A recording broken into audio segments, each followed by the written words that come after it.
शंकर सिंह आज आपके सामने हूँ एक नए विषय पर।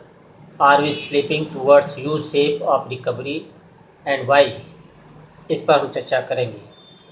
कभी हमने किसी और टर्म पर हमने शेप ऑफ इकॉनमी के बारे में बात की थी, कितने डिफरेंट शेप्स होते हैं, लेकिन आज इंडिया के संदर्भ में स्पेसिफिकली ये बात होगी।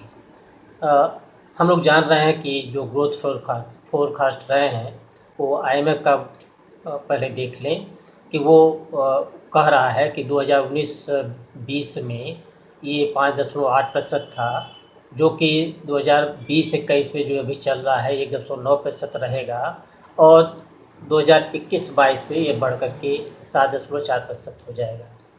वर्ल्ड बैंक का फोरकास्ट भी ये कह रहा था कि 2019-20 में 4.8% से लेकर 5% तक हम लोग इंडिया की ग्रोथ रहेगी, और 2021 में यह कुछ 1.5% के आसपास रहने की संभावना है, और फिर ये बढ़ करके फिस्कल ईयर 2022 में 5% हो जाएगी। तो ये दोनों फोरकास्ट वी शेप की तरफ इशारा करते हैं। तीसरा फोरकास्ट अभी बार्कले का है, और उसने कहा था कि 2019-20 में हमारी जो ग्रोथ रेट थी वो 0% थी, और 2020-21 में ये 0.8% होगी। तो इससे कोई विशेष आपको ये समझ में नहीं आता कि हमारी शेप क्या होगा, लेकिन एक आम हम लोग ने निर्णय लिया था, एक एनालिसिस आई थी कि वी शेप होगा ग्रोथ का।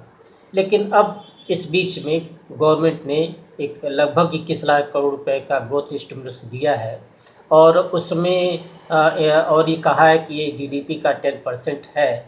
तो अब देखना है कि क्या इससे ग्रोथ क्या रिवाइवल होगा, क्या होगा कि नहीं, और वो जो रिवाइवल होगी उसकी शेप क्या होगी। तो दो चीज़ें हैं कि जो स्टिमुलस पैकेज है उसके बाद उसके 13 मई को जिसको कि प्राइम मिनिस्टर ने बताया था, उसमें मेनली 2 विज़न उनके थे। एक तो आत्मनिर्भर भारत बनाना था, और दूसरा कह रहे थे कि लोकल टू ग्लोबल इकॉनमी को हम लोग लोकल टू ग्लोबल ले जाना चाहते हैं। अब हम लोग देखना चाहते हैं कि ग्रोथ स्टिमुलस क्या रहा है। एक तरह से 5 या 6 तरह के स्टिमुलस दिए गए हैं। एक तो माइक्रो स्मॉल मीडियम इंटरप्राइजेस और एलाइड एक्टिविटीज़ के लिए, और साथ ही डिस्कॉम्स के लिए लगभग 6 लाख करोड़ रुपए इन्होंने दिया हुआ है। दूसरा स्टिमुलस है वो ट्रेडर्स के लिए है, स्ट्रीट वेंडर्स के लिए है, फिर साथ ही साथ नाबार्ड को उन्होंने दे दिया, मुद्रा शीर्ष लोन के रूप में दे दिया, जो फूड आर्टिकल्स टू माइग्रेंट्स दिया गया उसको लेकर के 3,10,000 करोड़ रुपए दिया गया है। तीसरा ग्रोथ स्टिमुलस वो मेनली एग्रीकल्चर सेक्टर से रिलेटेड है, जिसमें प्रधानमंत्री मत्स्य संपदा योजना भी है, ऑपरेशन ग्रीन है, एग्रीकल्चर इंफ्रास्ट्रक्चर है, एनिमल इंफ्रास्ट्रक्चर है, हर्बल प्लांटेशन है, इसमें 1.5 लाख करोड़ रुपए दिए गए हैं। एडिशनल फंडिंग फॉर मनरेगा लगभग 40 करोड़ रुपए के 40,000 करोड़ रुपए के दिया गया है। तो इसके साथ ही साथ प्राइम मिनिस्टर गरीब कल्याण पैकेज पहले दिया गया था, वो 1,92,800 करोड़ का था, और इसके अलावा RBI ने भी लगभग कह लेते हैं कि 9 लाख करोड़ रुपए का पैसा दिया। तो इस तरह से लगभग 21 लाख करोड़ रुपए अर्थव्यवस्था में देने की बात है। तो अब ग्रोथ स्टिमुलस के संदर्भ में कुछ देखें कि इससे क्या, इसकी एनालिसिस करें कि क्या रियली इससे इकॉनमी की रिवाइवल होगी कि नहीं। तो पहला तो ये ग्रोथ स्टिमुलस कम ये दिखाई पड़ता है, ये रिफॉर्म का पैकेज ज़्यादा दिखाई पड़ता है, और बेसिकली ये माइक्रो स्मॉल मीडियम इंटरप्राइजेस के बारे में रिफॉर्म है, और रूरल इकॉनमी के संदर्भ में रिफॉर्म ज़्यादा है। इसके बेनिफिट्स समझ में आता है कि इस रिफॉर्म के बेनिफिट्स लॉन्ग टर्म में ज़्यादा होंगे, शॉर्ट टर्म में तुरंत नहीं हो पाएंगे, और इसमें बहुत ज़्यादा हम लोगों ने जोर दिया है लोन देने पर। सरकार लोन देना चाहती है, और डायरेक्ट बेनिफिट ट्रांसफर्स के माध्यम से कम ही पैसा दिया गया है लोगों के हाथ में। आपको पहले ही हमने किसी अन्य उसमें बताया था कि बहुत एक बड़ा वर्ग है जिसके पास अब पैसा नहीं है। केवल गरीब वर्ग की, मजदूर वर्ग की बात हम नहीं कर रहे हैं, बल्कि बहुत से ऐसे वर्ग हैं जो जो कि लोअर मिडिल क्लास के हैं, जो वित्त विहीन हो चुके हैं, जिनका खर्च जो कि अनएम्प्लॉयड हैं और जिनके पास पैसा नहीं है। इसी तरह से ये कहा गया कि ये और इससे एक और भी रिजल्ट निकलता है कि जो लोन दिया जा रहा है उससे बर्डन बढ़ेगा, इंटरेस्ट का बर्डन बढ़ना स्वाभाविक है।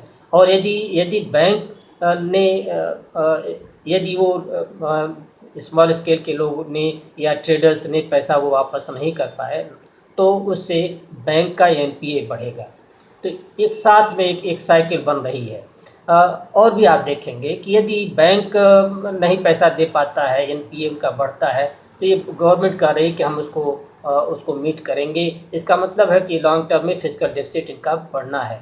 आज के दिन ये अपने को बचाना चाहते हैं, गवर्नमेंट अपने को बचाना चाहती है, डायरेक्ट पैसा नहीं देना चाहती है, लेकिन हो सकता है कि लॉन्ग टर्म में आपके लिए दिक्कतें आएँ। तो अभी आप ये भी देख रहे हैं कि 1 क्वार्टर जो अभी था अप्रैल मई जून, वो लगभग बिना किसी एक्टिविटी के समाप्त हो चुका है और अगले क्वार्टर में कुछ मूवमेंट की, इकॉनमी में कुछ मूवमेंट होने की संभावना है। इस बीच में सेंटर फॉर सीएमआईज़ का डेटा आपके सामने आया है। अब इसमें जो डेटा है, कुछ इन्फॉर्मेशन है जो 7 मई तक का डेटा मेरे पास है, उसके आधार पर ये दिखाई पड़ रहे हैं, सीएमआई बताती है कि लगभग 12.2 करोड़ लोग जॉबलेस हो चुके हैं इस लॉकडाउन पीरियड में, अप्रैल में। और उसमें से 75% जो जॉबलेस हुए हैं 12.2 करोड़ में से, उसमें से 75% स्मॉल ट्रेडर्स थे, वेज लेबरर्स थे। इसके साथ ही साथ एवरेज एम्प्लॉयमेंट जो हुआ करता था 404 मिलियन ड्यूरिंग 2019-20 में, वो घट कर के मार्च 2020 में 396 मिलियन हो गया था, मतलब घट रहा था। लेकिन अप्रैल में आप देखेंगे कि ये और घट करके 282 मिलियन हो गया। तो 122 मिलियन एस्टिमेटेड जॉब लॉसेस हुए। तो एक बहुत बड़ा जॉब लॉसेस है। जॉब तो हो ही नहीं रहे हैं और जॉब लॉसेस आपके ज़्यादा दिख रहे हैं। स्मॉल ट्रेडर्स और वेज लेबरर्स में 90 मिलियन जॉब लॉसेस हुए अप्रैल 2020 में। इसी तरह से हम लोग देखते हैं कि बिजनेस पर्सन जो सैलरी क्लास था, उसमें भी 1 करोड़ 80 लाख जो बिजनेस पर्सन थे और सैलरी क्लास थे, वो भी अनएम्प्लॉयड हुए। और यहाँ आपको ये भी ख्याल रखना चाहिए, हम सबको ख्याल रखने की ज़रूरत है कि स्मॉल ट्रेडर्स को, उसमें हॉकर्स हैं, स्ट्रीट वेंडर्स हैं, इनको तो शायद अब काम मिल जाए, वो काम करने लग जाएँ, कमाई करने लग जाएँ। लेकिन एक बार सैलरीड वर्कर्स जब आउट ऑफ जॉब हो जाते हैं, तो फिर रिटेन करना, फिर पुनः जॉब में आना उनके लिए बहुत बहुत कठिन समस्या होगी। बहुत वर्क करके, बहुत पढ़ करके, लिख करके वो जॉब में आते हैं और प्लेसमेंट इत्यादि झेलते हैं। उसके बाद वो जॉब में आए तो उसके बाद अनएम्प्लॉयड हो गए, तो पुनः एम्प्लॉयमेंट प्राप्त करना एक बड़ी भारी समस्या ऐसे वर्क की होगी। अनएम्प्लॉयमेंट रेट के बारे में देखें, जो कि हम लोग मान रहे थे कि भारत में अनएम्प्लॉयमेंट रेट हाईएस्ट है, 8.7% है। बिफोर कोविड की बात है, 8.7% के अराउंड हम मान रहे थे। वो इन अप्रैल में आप देखेंगे तो वो अराउंड 24% था। तो अनएम्प्लॉयमेंट बहुत तेज़ी से बढ़ा है और ये अनएम्प्लॉयमेंट अर्बन और रूरल एरिया दोनों में दिखाई पड़ता है। ये जो अनएम्प्लॉयमेंट था 24.95% है अर्बन एरिया में और 22.89% रूरल एरिया में अप्रैल में दिखाई पड़ता है। राज्यवार भी देख सकते हैं, बहुत ज़्यादा अंतर है, लेकिन पुडुचेरी को देखेंगे और तमिलनाडु को देखेंगे या झारखंड को देखेंगे, बिहार में देखेंगे, बहुत ज़्यादा अनएम्प्लॉयमेंट है। इसके साथ ही साथ कुछ चीज़ों को और हम लोग को एनालाइज़ करने की ज़रूरत है कि जो बिजनेस प्लेयर्स हैं, बड़े बिजनेस प्लेयर्स हैं या प्राइवेट कॉर्पोरेट सेक्टर्स हैं, उनकी क्या स्थिति है। अभी तक तो हम लोग स्मॉल स्केल के बारे में बात कर रहे थे, स्मॉल ट्रेडर्स के बारे में बात कर रहे थे या सैलरीड क्लास के बारे में बात कर रहे थे, लेकिन अब हम लोग एक रहता है होप कि प्राइवेट कॉर्पोरेट सेक्टर भी रिवाइव करेगा, वो काम करेगा और एम्प्लॉयमेंट देगा। तो इसकी भी स्थिति बड़ी दयनीय है। 2000 ये इस रूप में कह सकते हैं कि इसका growth of net fixed assets जो होता है, आप जानते हैं कि नेट फिक्स्ड एसेट्स जो आपको नए जो नॉलेज, जो स्किल्स को रिटेन करने की बात होती है, नॉलेज की बात होती है, टूल्स इक्विपमेंट का क्रिएशन होना चाहिए। तो इसको दूसरे शब्द में कहें कि क्रिएशन ऑफ न्यू कैपेसिटी होनी चाहिए अर्थव्यवस्था में। तो यदि न्यू कैपेसिटी क्रिएशन नहीं होगा अर्थव्यवस्था में, तो ये जॉब लॉसेस और ग्रोथ नहीं हो सकती हैं। तो जो हम लोग देख रहे थे कि 2008-9 में न्यू कैपेसिटी क्रिएशन वो 2008 में हाईएस्ट था 23% था, ये प्राइवेट कॉर्पोरेट सेक्टर का मैं बता रहा हूँ। लेकिन ये गिरते गिरते 2018-19 में 5.5% महज रह गया, लोएस्ट रह गया है। ये बहुत ही कम हो गया। तो अब यदि नए कारखाने नहीं आएंगे, नए मशीनें नहीं लगेंगी, तो नए चीज़ें इक्विपमेंट्स को हम लोग उपयोग नहीं करेंगे, उसमें निवेश नहीं करेंगे, तो जॉब कहाँ से मिलेगा, ये एक समस्या है। लेकिन ये भी प्रश्न है कि ये क्यों नहीं कर पा रहे थे, इंडस्ट्रिस्ट क्यों नहीं कैपेसिटी क्रिएशन कर पा रहे हैं, क्योंकि उनका कैपेसिटी यूटिलाइजेशन जो पास्ट में था वो बहुत कम था। दिसंबर 2019 में आरबीआई का एक डेटा है कि जो कैपेसिटी यूटिलाइजेशन जो उन्होंने पैसा लगा रखा है, जिन कंपनियों को बैठा रखा है, वो केवल 68% का उनका कैपेसिटी यूटिलाइजेशन है। तो ये बहुत कम होता है कैपेसिटी यूटिलाइजेशन। तो ये पूरी क्षमता से इनका पूरी क्षमता का उपयोग नहीं हो रहा है, इसलिए ये बहुत उत्साहित नहीं थे। और ऐसा क्यों हो रहा था? ऐसा इसलिए हो रहा था कि आम आदमी की परचेजिंग पावर कम हो गई है, खरीदने की क्षमता आम आदमी नहीं रही, तो उनके पदार्थों को खरीदेगा कौन? और यदि कोई खरीदता नहीं है तो निश्चित रूप से आप समझ सकते हैं कि कैपेसिटी यूटिलाइजेशन नहीं होगा। उनका ही एक आंकड़ा है कि 2019-20 में के 3 क्वार्टर्स में जो ग्रोथ सेल्स ग्रोथ है वो घटता गया, तब सेल्स ग्रोथ भी उनकी घट रही है। तो इस सब के परिणाम स्वरूप यद्यपि उनका प्रॉफिट तो बढ़ रहा था, लेकिन वो नया निवेश नहीं करना चाह रहे थे, नई मशीनों में निवेश नहीं, इक्विपमेंट में निवेश नहीं करना चाह रहे हैं। ये क्यों? और इनफैक्ट वो पैसा अपना वापस डिविडेंड के रूप में वापस ले जा रहे हैं। वो हायर डिविडेंड देना पसंद कर रहे हैं, पैसा अपने पॉकेट में रखना चाहते हैं। पहले वो कुछ अराउंड 30%, मैं एक एवरेज की बात कर रहा हूँ, एक अराउंड 30% डिविडेंड दिया करते थे, वो आज अराउंड 60% के आसपास है। इसका मतलब है कि वो पैसा री इन्वेस्ट नहीं करना चाहेंगे, जो कि वेरी एसेंशियल है फॉर जॉब एंड ग्रोथ के लिए। तो ये सब शो करता है कि प्राइवेट कॉर्पोरेट सेक्टर भी बहुत ज़्यादा मदद नहीं कर सकता है, वो या अपनी वो ऐसी स्थिति में है जिसमें कि वो खुद ही विकास नहीं कर पा रहा है, वो खुद ही निवेश नहीं कर पा रहा है।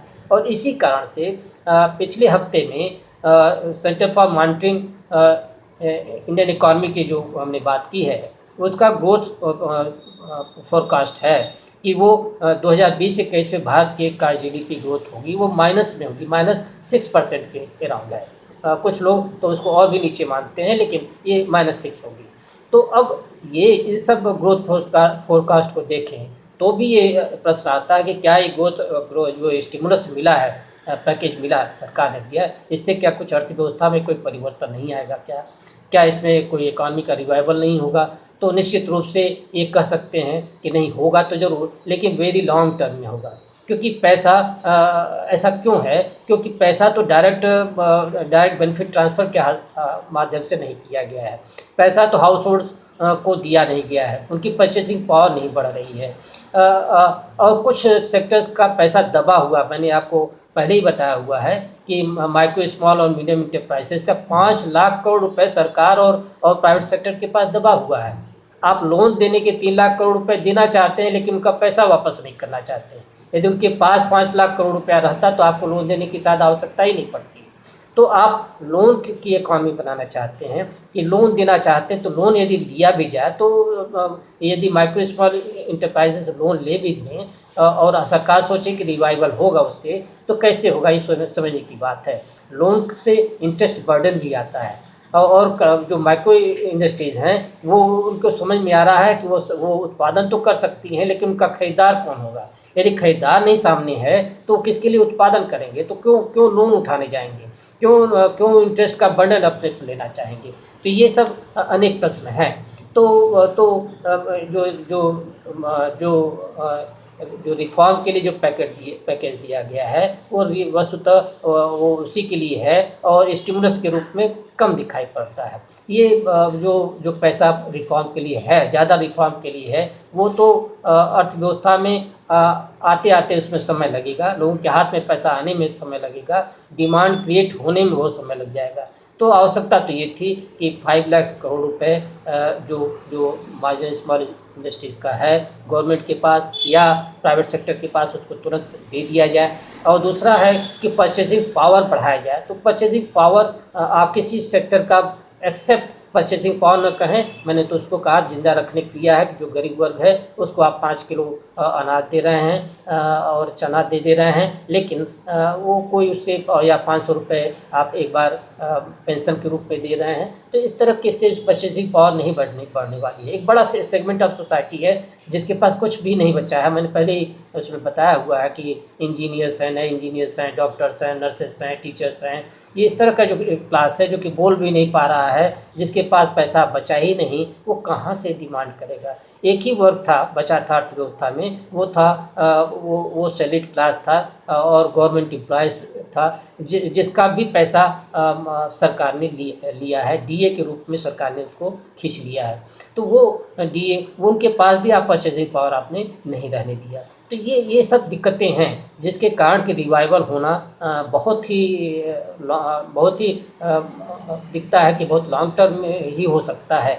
और इसीलिए और अभी तो वो माइनस में जीरो की तरफ जा रहा है, माइनस की तरफ जा रहा है और बाद में आप रिवाइवल करेंगे तो भी उसमें बहुत टाइम लगेगा। और इसीलिए अब लगता है कि अर्थव्यवस्था यू शेप की तरफ वो जाने की प्रवृत्ति रखती है। सबको धन्यवाद है, लेकिन मैं ईद की सबको हार्दिक शुभकामना और बधाई भी देता हूँ। धन्यवाद।